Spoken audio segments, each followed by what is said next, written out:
আমি এখানে যিমান আৰামত কাম কৰে নহয় আমাৰ অভিনেতা অভিনেত্ৰী ইমান আৰামত কাম কৰি পোৱা নাই আজিলৈকে আমি গছৰ তলত মেকআপ কৰোঁতে আমাৰ দিনবোৰ তেওঁলোকৰ ভেলিটি ভেন নাহিলে শ্বুটিং কেঞ্চেল হৈ যায় 5 বছৰ ৰঘুপতি নোহোৱালৈকে মই শান্তিৰে এসাঁজ পেট পূৰাই ভাত খোৱা নাই মই বিচৰা চৰিত্ৰ পোৱা নাছিলোঁ মই বিচৰা ব্যৱস্থাপনা পোৱা নাছিলোঁ মই বিচৰা প্লেনিং পোৱা নাছিলোঁ মই বিচৰা বাজেট পোৱা নাছিলোঁ মোক কোৱালিটি ছবি লাগে যিয়ে লেণ্ডমাৰ্ক দিব মোৰ দৃষ্টিভংগীৰে এখন ছবিৰ বাজেট আচলতে 6 কোটি টকা কাৰণ মই 3 গুণ কষ্ট কৰিছোঁ যিহেতু কলমদান মোৰ হাতত আছিল মই লিখিব পাৰোঁ মই লিখিছোঁ এই মস্ত ল'ৰা mister Asia south Pacific mister Assam খুব দুই আলনীয়া ফিজিকৰ ল'ৰা মানে চব আছে এইটো বাহিৰৰ পৰা হায়াৰ কৰাটো দৰকাৰ অৰুণদাৰ কঁকালৰ বিষ আছে উলজৰিক তেওঁক দাঙিত দলিয়াবলৈ হ'লে তেওঁ কঁকাল চেচ হৈ যাব সঁচা সঁচিকে সেইখিনি ইমান ভাল অভিনয় কৰিছে কাৰণ মদাহী মাৰ্ডাৰৰ এটা চৰিত্ৰ কৰিছিল মই তেতিয়া সেইদিনাখনে মই আৰু মোৰ পৰিবাৰে বহি কৈছোঁ যে এই ল'ৰাজন বহুত ভাল এক্টৰ হয়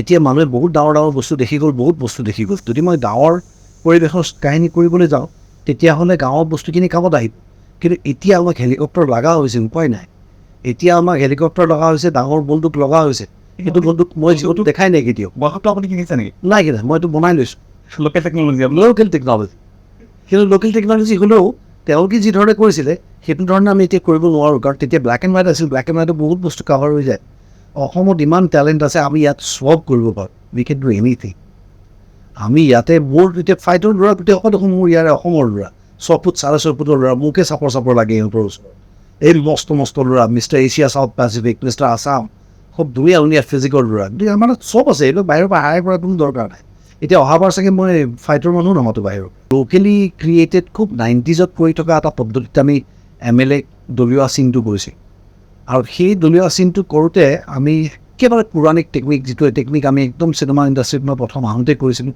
তেনেকুৱা এটা টেকনিকত কৰিছিলোঁ যিটো শুভ্ৰতে অলপমান এই চিন্তিত আছিলে যে এইটো টেকনিকটো ভাল লাগিবনে অবভিয়াছলি সি যিটো কথা ভাবিছে আজিৰ যুগৰ ল'ৰা আৰু বেছি ভাল লাগিলে কিন্তু এইটো বেয়া লগা নাই আমাৰ তেতিয়ালৈকে ফাইটৰ টীম অহা নাছিলে আৰু অৰুণদাৰ কঁকালৰ বিষ আছে উলজৰিকা তেওঁক দাঙিত দলিয়াবলৈ হ'লে তেওঁ কঁকাল চেচ হৈ যাব সঁচা সঁচিকে মই দাঙিব পাৰিম কিন্তু অৰুণদা পৰিব নোৱাৰিম গতিকে মই এনেকুৱা এটা পদ্ধতিত অৰুণদাক বেল্ট পিন্ধাই লৈ মই তেওঁক দাঙি নিজে প্ৰেক্টিকেলি দাঙি তেওঁক 3 বাৰ পেলাইছোঁ আৰু যিটো ধৰণৰ ছেফটি মই তেওঁক দিছিলোঁ সেই ছেফটিটোত অৰুণদা ইমান সুখী যে অৰুণদাই মোক লাষ্টত এবাৰ কৈছে এনেই এবাৰ মোক পেলাই দে তেওঁ পৰি ভাল পাইছে তো গতিকে তেনেকুৱা ধৰণৰ বস্তু কিছুমান আমি কৰিছোঁ ইয়াতে বিহুদাৰ যেতিয়া মৃত্যুৰ পাছত এবছৰীয়া বাৰ্থডে চেলিব্ৰেট কৰিবলৈ আমি ডিব্ৰুগড় গৈছিলোঁ তেতিয়া মই কেক লগ পাইছিলোঁ আৰু কেক লগ পোৱাৰ আগতেই মই বেহৰবাৰী আউটপোষ্ট চাই থাকোঁ আৰু তাৰ বহুত আগতে মই অপৰাধ বুলি এখন চিৰিয়েল কৰিছিলোঁ য'ত মই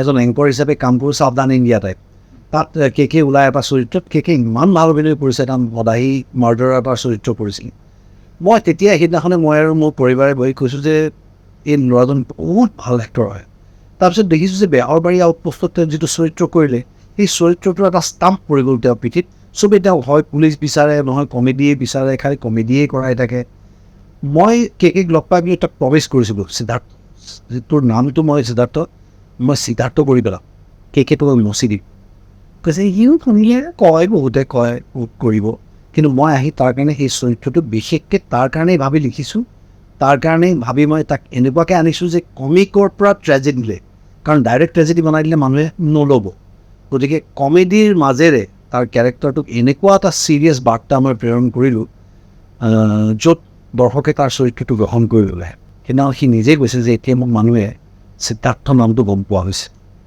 গতিকে সেইটো এটা মোৰ সাংঘাতিক ডাঙৰ এচিভমেণ্ট কেকে অকল পৰ্দাতে হহুৱাই নে চেটতো হহুৱাই নহয় ভুগুটীয়া যাৰ স্বভাৱটো আছে তেওঁলোকেতো চব সময়তেই কমেডি এটা ৰাখেই লগত কিন্তু সি যথেষ্ট ছিৰিয়াছ প্ৰেক্টিকেল লাইফতে খুব ছিৰিয়াছ সেইকাৰণে তেওঁৰ কমেডিটোৰ এফেক্টটো বেছি কাৰণ মানুহে সচৰাচৰ বা ব্যক্তিগতভাৱে লগ পালে মানুহজনৰ যিটো অৰা সেই অৰাটো ছবি কেৰেক্টাৰটো সাংঘাতিক এটা ডিফাৰেঞ্চ এটা ভেৰিয়েশ্যন এটা পায় আপোনাৰ যদি সপোনৰ প্ৰজেক্ট থাকে এইটো ৰঘুপতি সপোনৰ প্ৰজেক্ট ইয়াতে আপুনি আপোনাৰ এতিয়ালৈকে দেখা সপোনৰ ভিতৰত ৰঘুপতিয়ে মোৰ সপোনৰ প্ৰজেক্ট আছিলে ৰঘুপতিয়ে খাইছোঁ ৰঘুপতিয়ে শুইছোঁ ৰঘুপতি উঠিছোঁ 5 বছৰ ৰঘুপতি নোহোৱালৈকে মই শান্তিৰে এসাঁজ পেট পূৰাই ভাত খোৱা নাই গতিকে সদায় পাচলি বইল চিকেন বইল মাছ বইল সেনেকৈ খাই জীয়াই আছোঁ 5টা বছৰ গতিকে 5টা বছৰ এতিয়া ৰঘুপতি শেষ হোৱাৰ পাছত এতিয়াহে মই মন যোৱা ধৰণেকৈ অলপমান বেছিকৈ ভাত লৈ খাওঁ,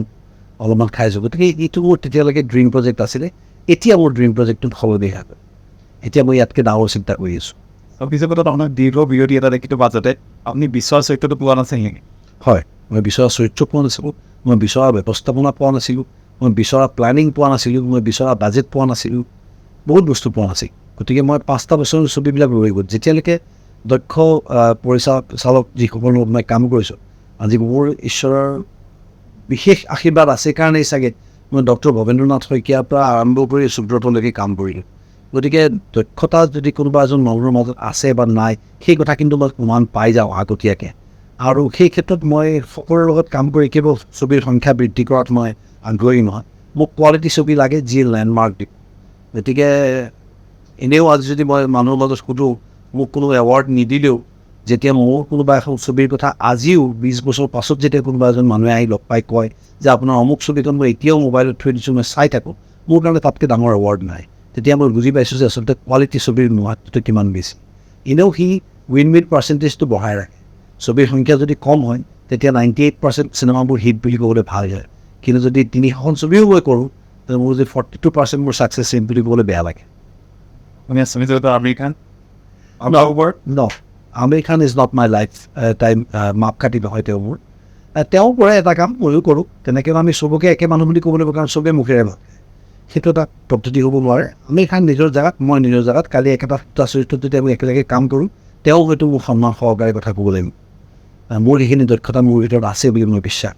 আৰু আমাৰ অসমৰ এনেকুৱা কোনো এজন অভিনেতা নাই, কাৰণ অভিনেতা বুলি কোৱাৰ লগে লগে বেয়া অভিনেতা ভাল অভিনেতা বুলি কোনো কথা নাই। যেনেকৈ যোৱাকালি আৰু অহাকালি বুলি কোনো শব্দ নাই, কালি আৰু কাইলৈ আছে যেনেকৈ, ঠিক তেনেকৈ অভিনেতাৰ ক্ষেত্ৰতো বেয়া অভিনেতা ভাল অভিনেতা নাই। হয় অভিনেতা, নহয় তেওঁ অভিনেতা নহয়। গতিকে যিয়ে কৰে তেওঁ ভাল অভিনেতাই হ'ব লাগিব। গতিকে আমি আটাইবোৰ আমাৰ নিজৰ ফিল্ডত আমি বহুত কষ্ট কৰোঁ। ইনফেক্ট আমিৰ খানতে যিমান আৰামত কাম কৰে নহয়, আমাৰ অভিনেতা অভিনেত্ৰী ইমান আৰামত কাম কৰি পোৱা নাই আজিলৈকে। আমি গছৰ তলত মেকআপ কৰোঁতে আমাৰ দিন গ'ল, তেওঁলোকৰ ভেনিটি ভেন নাহিলে শ্বুটিং কেঞ্চেল হৈ যায়। গতিকে তেওঁলোকে যেতিয়া শ্বুটিং কৰিবলৈ যাব 5 ষ্টাৰ হোটেলত ৰুম লাগিবই, আমি কিন্তু 2 ষ্টাৰ হোটেলতো থাকি পাইছোঁ। গতিকে আমাৰ সহনশীলতা আৰু আমাৰ ৰেজিলেঞ্চ সাংঘাতিক ৰেজিলেঞ্চ। ফাৰ্ষ্ট এটা কুৱেশ্যন, ৰঘুপতি আজি এটা মাইলষ্টন বুলি ক'ব লাগিব আপুনি ছবি জগতত। এই বীজটো কিমান সৰু আছিল, মানে ধৰক 1 টকাৰ পৰা ৰঘুপতিলে এই বীজটো কিমান সৰু আছিল, মানে কিমান টকাৰ পৰা কিমান টকা, এনেকুৱা ধৰণৰ যদি এটা এইখন ছবিটো বাজেটটো 2 কোটি টকা। কিন্তু কথা হৈছে যে ইম্পৰ্টেণ্ট এইটো নহয় যে 2 কোটি টকা বাজেট, ইম্পৰ্টেণ্ট হৈছে এইটো যে 2 কোটি টকাৰ কিমান লাখ টকা ছবিখনৰ স্ক্ৰীণত দেখা পোৱা হৈছে। গতিকে আমি খাওঁতে ক'ৰবাত ত্ৰুটি কৰিছোঁ, কিন্তু আমি চিনেমাখন দেখুৱাওঁতে আমি কৰা নাই। আমাৰ উদ্দেশ্যটো আছিল এইটো যে আজি যদি আমি প্ৰত্যেকজন অভিনেতা অভিনেত্ৰীক যদি আমি পইচা দি উঠি যদি টোটেল বাজেটটো চাওঁ, তেতিয়াহ'লে চাগে আমাৰ ছবিখনত 1,80,00,000 টকা স্ক্ৰীণত দেখা পাইছে। গতিকে সেইটোৱে আমাৰ উইন চিটুৱেশ্যন, যে আমি ইমান ছেক্ৰিফাইচ কৰিছোঁ। এইখন চিনেমাৰ বাজেট যদি আচলতে যদি আৰ্থিকভাৱে চাব গ'লে 2 কোটি টকা, মোৰ দৃষ্টিভংগীৰে এইখন ছবিৰ বাজেট আচলতে 6 কোটি টকা, কাৰণ মই 3 গুণ কষ্ট কৰিছোঁ। সুব্ৰত কিয়? সুব্ৰতৰ বিয়াৰ ভিডিঅ' এটা চাইছিলোঁ, তাত কোনো ষ্টাৰ নাছিলে, দৰা কইনা আছিলে হাত। তো সিহঁতৰ বাপেকৰ জীয়েক বিয়া ওলাই যাব যিটো চেণ্টিমেণ্ট, সেই চেণ্টিমেণ্টটো ট্ৰিটমেণ্টেৰে সুব্ৰতে ইমান সুন্দৰকৈ দেখুৱাইছে যে মই কান্দি গ'লোঁ এইখন চাই। তেতিয়া মই বুজি পাইছোঁ যে এই ল'ৰাজনৰ মাজত পৰিচালকৰ প্ৰত্যেকটা গুণেই আছে। আৰু দ্বিতীয় কথা হৈছে সুব্ৰত বেকাৰ আছিলে। সি যিহেতু কাম কৰি থকা নাই, গতিকে তাৰ শিকাৰ সময় বহুত আছিলে। কাৰণ যিয়ে কাম কৰি থাকে তাৰ শিকাৰ সময় নাথাকে।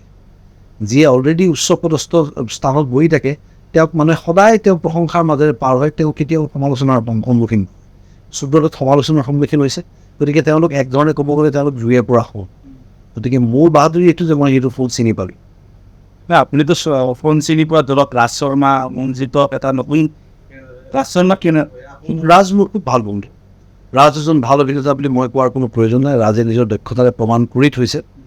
আৰু যিটো চৰিত্ৰ মোক লাগিছিলে, যিটো পাৰ্চনা লাগে, যিয়ে চকুৰে কথা ক'ব পাৰে কেৱল, তাত ৰাজ শৰ্মাতকৈ ভাল অভিনেতা মই নাপালোঁ। তাৰ যিখিনি ফিজিকেল ডিচেবিলিটি আছে এই এক্সিডেণ্টটোৰ পাছত, যিটোৰ কাৰণে তেওঁ 17 বছৰ কাম কৰা নাথাকিল, তাক মই তেতিয়াই কথা দিছোঁ যে ৰাজৰ লগত মই আকৌ কাম কৰিম, আমি একেলগে চিনেমা কৰিম, সোনকালে ভাল হৈ উঠা। গতিকে এইবাৰ এই সুযোগটো পালোঁ, যিহেতু কলমডাল মোৰ হাতত আছিলে, মই লিখিব পাৰোঁ, মই লিখিছোঁ তেনেকৈ। বিয়েৰ এটা কয় ডিগ্ৰিল এইটো ডাইলগ মই লিখা নাই, এইটো ডাইলগ সুব্ৰতৰ ডাইলগ। অলপ সি মোক আইডিয়াটো দিছিলে যে ধৰা এনেকুৱা বস্তু নালাগে য'ত খুব ফৰ্মেল লাগে, ইনফৰ্মেল লাগে, আইডিয়াটো তাৰ। তেতিয়া মই কথাটো পটকৈ কৈ দিলোঁ যে আইডিয়া বনালে বিয়া এটা পাই দিলে কি টুপি মুঠি, গতিকে এনেকুৱা বস্তু লাগে।